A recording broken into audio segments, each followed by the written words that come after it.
subscribe, like, and comment. Bismillahirrahmanirrahim. Assalamualaikum warahmatullahi wabarakatuh. Allahu Akbar, Allahu Akbar, Allahu Akbar, Allahu Akbar, Allahu Akbar, Allahu Akbar, Allahu Akbar, Allahu Akbar, Allahu Akbar, Allahu Akbar kabira, walhamdulillahi katsira, wa subhanallahi bukratan wa asila. La ilaha illallah wa la na'budu illa iyyah, mukhlisina lahud-din walau karihal kafirun. La ilaha illallah wahdah, sadaqa wa'dah, wa nasara 'abdah, wa 'azza jundahu wa hazamal ahzaba wahdah. La ilaha illallah wallahu akbar, Allahu akbar walillahil hamd. Innal hamdalillah nahmaduhu wa nasta'inuhu wa nastaghfiruhu wa na'udzu billahi min syururi anfusina wa min sayyiati a'malina. May yahdihillahu fala mudhillalah wa may yudlil fala hadiyalah. Asyhadu an la ilaha illallah wahdahu la syarikalah wa asyhadu anna Muhammadan abduhu wa rasuluhu la nabiyya ba'da. Allahumma salli wa sallim wa barik ala sayyidina Muhammad abdika wa nabiyika wa rasulika nabiyyil ummi wa ala alihi wa sahbihi wa sallim taslima. Amma ba'd, fa ya ayyuhal muslimun ittaqullah haqqa tuqatih wa la tamutunna illa wa antum muslimun. Laqad qala Allah ta'ala, inna a'tainakal kautsar fasalli li rabbika wanhar, inna syani'aka huwal abtar. Allahu akbar, Allahu akbar, Allahu akbar walillahil hamd. Hari ini kalimat takbir, tasbih dan tahmid menggema memenuhi angkasa raya, dikumandangkan oleh seluruh umat Islam di dunia, di masjid-masjid, di tanah lapang, dan di seluruh wilayah di mana kaum muslimin berada. Tidak lupa kita yang di tanah air mendoakan saudara-saudara kita, yaitu kaum muslimin sedunia yang sedang menunaikan ibadah haji. Semoga rangkaian ibadah hajinya diterima oleh Allah Subhanahu wa taala dan dijadikan haji yang mabrur serta diganjar dengan surga Allah Subhanahu wa taala sesuai dengan sabda Rasulullah sallallahu alaihi wasallam, al-hajjul mabruru laisa lahu jazaa'un illal jannah. Haji mabrur tidak ada balasan melainkan surga. Hadis riwayat Bukhari. Allahu akbar, Allahu akbar, Allahu akbar walillahil hamd. Ma'asyiral muslimin rahimakumullah. Betapa banyak hikmah yang bisa dipetik dari kisah Nabi Ibrahim alaihissalam. Sesuai dengan firman Allah Subhanahu wa taala di dalam surat Al-Mumtahanah ayat 4. Qad kanat lakum uswatun hasanatun fi Ibrahim walladzina ma'ah. Sungguh telah ada suri teladan yang baik pada Ibrahim dan orang-orang bersamanya. Betapa besar pengorbanan yang telah dilakukan oleh Nabi Ibrahim alaihissalam, di antaranya pengorbanan jiwanya, pengorbanan hartanya, dan pengorbanan keluarganya. Pengorbanan yang pertama yaitu pengorbanan jiwa Nabi Ibrahim, yaitu ketika beliau menghadapi Raja Namrud dan kaumnya. Pada saat itu kemusyrikan merajalela. Raja Namrud dan rakyatnya menyembah berhala. Maka melihat hal tersebut, Nabi Ibrahim berdakwah dengan lisannya. Namun dengan lisannya tidak berhasil. Nabi Ibrahim melakukan tindakan, yaitu dengan menghancurkan berhala-berhala yang ada. Beliau hanya menyisakan yang besar dan digantungkan kapak di lehernya. Setelah dikaji, dianalisa, diteliti oleh tim kerajaan, dugaan terkuat yaitu ini adalah perbuatan Nabi Ibrahim alaihissalam. Maka ditangkaplah beliau dan diinterogasi. Pada saat diinterogasi terjadilah dialog. Mereka bertanya, wahai Ibrahim, siapakah yang menghancurkan berhala-berhala ini? Kemudian Nabi Ibrahim menjawab, coba kau tanyakan saja kepada berhala yang paling besar, karena dia yang tidak hancur dan di lehernya terdapat kapak. Mendengar itu mereka tertunduk dan berkata, mana mungkin kami berbicara kepada berhala. Nabi Ibrahim mengatakan, "Mengapa engkau menyembah berhala yang tidak punya kekuasaan apapun?" Namun karena kebencian mereka kepada Ibrahim, maka walaupun Ibrahim benar, mereka tetap menjatuhkan hukuman kepadanya, yaitu dihukum mati dengan cara dibakar. Raja Namrud ingin menanamkan kebencian kepada rakyatnya bahwa Ibrahim itu salah, pembangkang, menyimpang dari ajaran nenek moyang mereka. Maka rakyatnya disuruh mencari kayu bakar untuk membakar Ibrahim. Ada satu kisah, yaitu seorang nenek buta yang hidup di pinggir hutan yang bersedih tidak bisa ikut mengumpulkan kayu bakar. Ketika ditanya, "Kenapa nek bersedih?" Kata si nenek, "Aku bersedih bukan karena aku buta, tapi aku bersedih karena aku tidak bisa mengumpulkan kayu bakar untuk membakar Ibrahim." Ini artinya bahwa Raja Namrud berhasil mempengaruhi rakyatnya dari kalangan atas sampai kalangan bawah untuk membenci Ibrahim. Padahal Ibrahim membawa kebenaran, dan Ibrahim itu adalah seorang yang lembut ucapannya. Ketika Nabi Ibrahim alaihissalam dibakar, lisannya hanya mengucapkan, "Hasbunallah wa ni'mal wakil." Cukuplah Allah menjadi penolong kami. Ini diabadikan di dalam surat Ali Imran ayat 173. Pada saat peristiwa ini, ada 2 ekor binatang yang turut berpihak dan berkontribusi.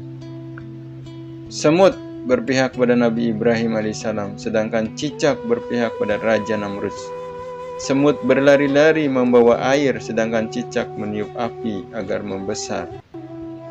Kemudian ada yang bertanya, "Wahai semut, untuk apa kamu membawa butiran air kecil itu? Tidak akan ada gunanya dibandingkan dengan api Namrud yang akan membakar Nabi Ibrahim." Semut menjawab, "Memang air ini tidak akan bisa memadamkan api itu. Tapi setidaknya semua akan melihat bahwa aku di pihak yang mana." Allahu Akbar, Allahu Akbar, Allahu Akbar, walillahil hamd. Ma'asyiral muslimin rahimakumullah. Yang kedua, pengorbanan Nabi Ibrahim adalah pengorbanan hartanya yang luar biasa. Yaitu ketika melaksanakan ibadah kurban, beliau mengorbankan hartanya berupa unta sebanyak 100 ekor, sapi sebanyak 300 ekor, dan domba sebanyak 1000 ekor. Maka jika kita konversi ke dalam rupiah, unta yang 100 ekor dikalikan dengan 40 juta per ekornya, itu sebesar 4 miliar. Sedangkan sapi yang 300 ekor dikalikan dengan harganya 20 juta, maka menjadi 6 miliar. Sedangkan domba yang jumlahnya 1000 dikali 3 juta per ekor, maka jumlahnya 3 miliar. Kalau semuanya ditotal menjadi 13 miliar. Di riwayat lain dikatakan bahwa kekayaan Nabi Ibrahim alaihissalam sebanyak 12.000 ekor ternak. Ketika pada suatu hari Nabi Ibrahim alaihissalam ditanya oleh seseorang, "Milik siapa ternak sebanyak ini?" Maka dijawabnya, "Kepunyaan Allah, tapi kini masih milikku. Sewaktu-waktu bila Allah menghendaki, aku serahkan semuanya. Jangankan cuma ternak, bila Allah meminta anak kesayanganku Ismail, niscaya akan aku serahkan juga." Penyembelihan hewan kurban adalah sebagai sarana mendekatkan diri kepada Allah Subhanahu wa taala. Karena yang diterima Allah Subhanahu wa taala bukanlah daging atau darahnya, melainkan ketakwaannya, sesuai dengan firman Allah dalam surat Al-Hajj ayat 37. "La yanalallaha luhumuha wala dima'uha walakin yanaluhu taqwa minkum." Daging-daging kurban dan darahnya itu sekali-kali tidak akan sampai kepada Allah, tapi yang sampai kepadanya adalah ketakwaan kamu.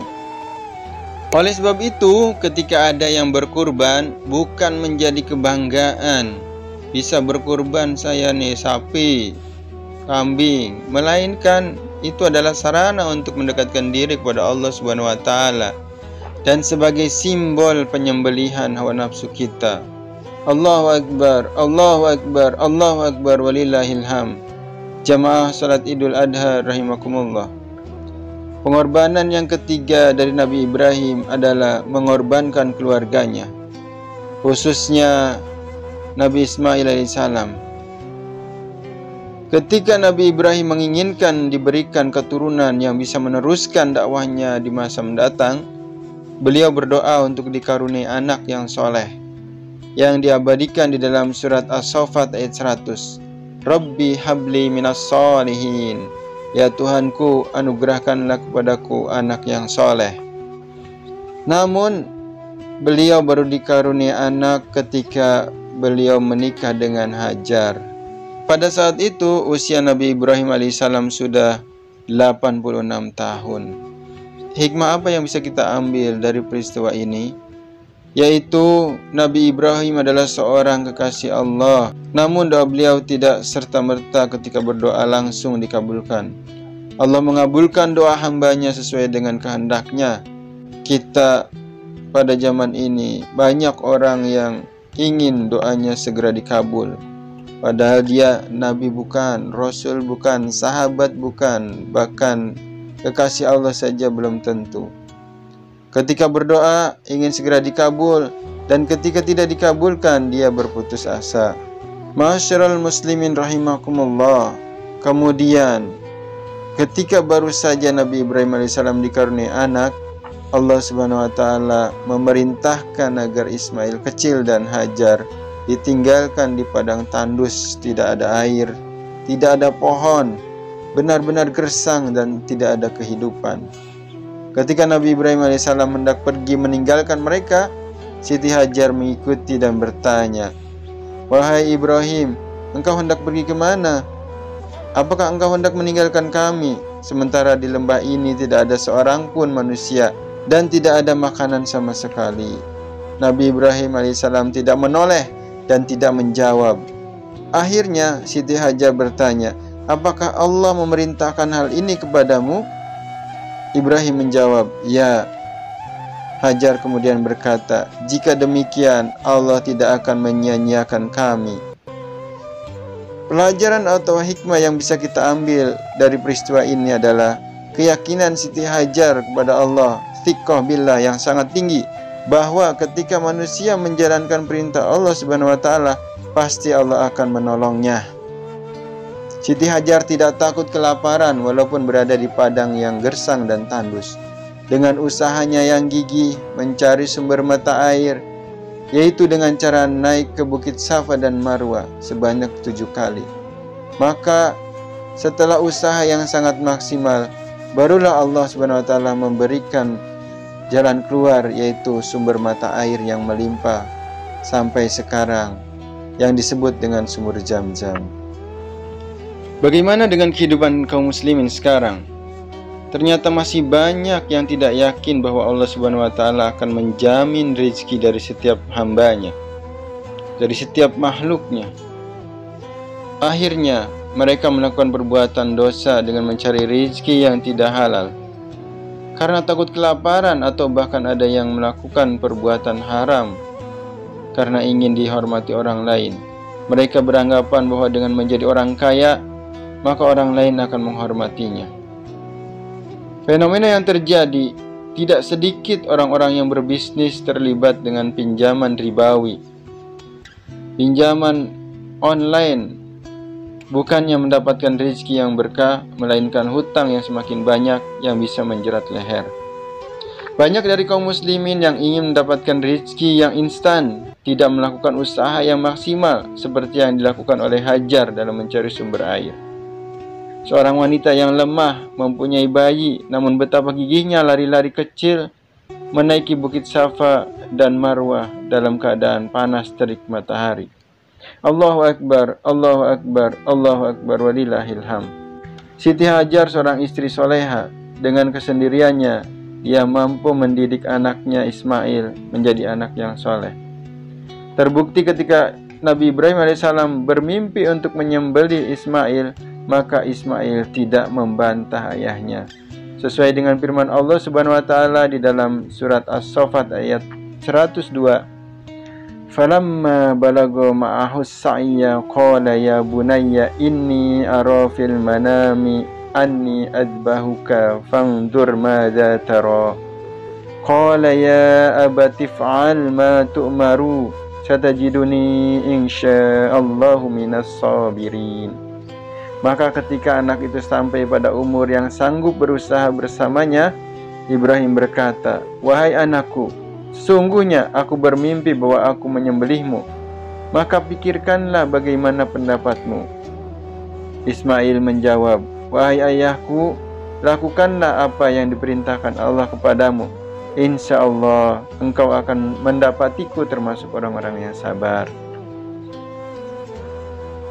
Ini adalah bukti keberhasilan Siti Hajar dalam mendidik putranya, yaitu Ismail, menjadi anak yang soleh dan berbakti kepada orang tua. Betapa banyak dalam kehidupan sekarang ini anak-anak yang dinasehati orang tuanya bukan menerima, malah melawan atau bahkan membantah dengan mulutnya. Bahkan suaranya lebih keras daripada orang tuanya. Mulutnya yang waktu kecil diajari berbicara, setelah besar membantah, melawan. Dan matanya yang waktu kecil lucu berbinar-binar, setelah besar digunakan untuk melotot, melawan orang tua. Naudzubillah min dzalik. Anak-anak zaman sekarang, pemikirannya, akidahnya, dan akhlaknya dipengaruhi oleh gadget, smartphone, atau media sosial. Marilah kita mohon kepada Allah Subhanahu wa taala agar kita dan keturunan kita menjadi orang-orang yang saleh dan saleha, yang berpegang teguh kepada ajaran Islam. Qala Allah Ta'ala fil kitabil karim, "Innallaha wa malaikatuhu yusalluna 'alan nabi, ya ayyuhalladzina amanu sallu 'alaihi wa sallimu taslima. Allahumma salli wa sallim wa barik ala sayyidina Muhammadin abdika wa nabiyika wa rasulikan nabiyil ummi wa ala alihi wa sahbihi wa sallim taslima.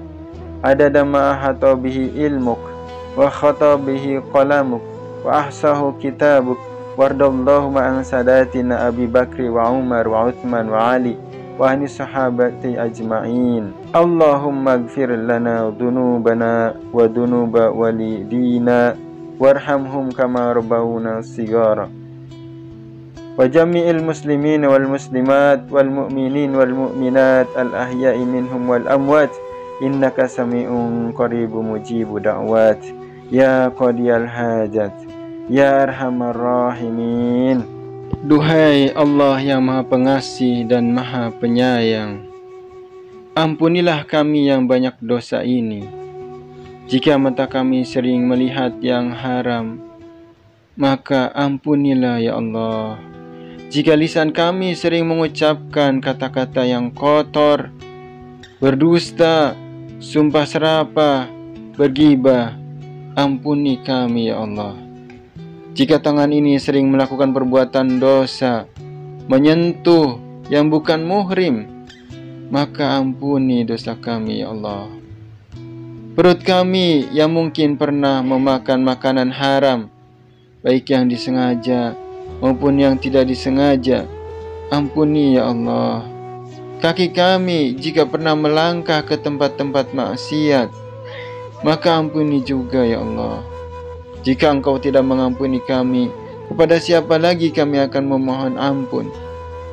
Jika kami seorang anak yang belum bisa berbakti kepada orang tua, padahal mereka yang telah melahirkan kami, menyusui kami, membesarkan kami dengan susah payah, ampunilah kami ya Allah. Berikanlah kesempatan dan kekuatan untuk bisa berbakti kepada mereka. Jika kami seorang ayah atau ibu yang belum bisa mendidik anak-anak kami menjadi anak yang soleh dan soleha, ampuni kami ya Allah. Berikanlah kekuatan dan kemudahan dalam mendidik anak-anak kami. Jika di antara kami ada yang sakit, sembuhkanlah ya Allah. Jika di antara kami ada yang mempunyai banyak masalah, maka tolonglah kami, berikanlah kami jalan keluar dan kemudahannya ya Allah. Bersihkanlah hati-hati kami dari sifat syirik, nifak, hasad, iri, dengki, ujub, dan riya ya Allah. Jika nanti kami mati, matikanlah kami dalam keadaan husnul khatimah. Allahumma ij'alna min ahlil ibadah wa la taj'alna min ahlil ma'siyah. Rabbana tahhir qulubana minan nifaq wa a'malana minar riya. Rabbana la tuzigh qulubana ba'da idh hadaitana wa hab lana min ladunka rahmah innaka antal wahhab. Rabbana atina fid dunya hasanah wa fil akhirati hasanah wa qina adzabannar. Ibadallah, innallaha ya'muru bil 'adl wal ihsani wa ita'i dzil qurba wa yanha 'anil fahsya'i wal munkar wal baghi ya'idzukum la'allakum tadhakkarun. Wa sallallahu ala sayyidina Muhammadin wa ala alihi wa sahbihi wa sallim. Walhamdulillahi rabbil alamin. Assalamualaikum warahmatullahi wabarakatuh.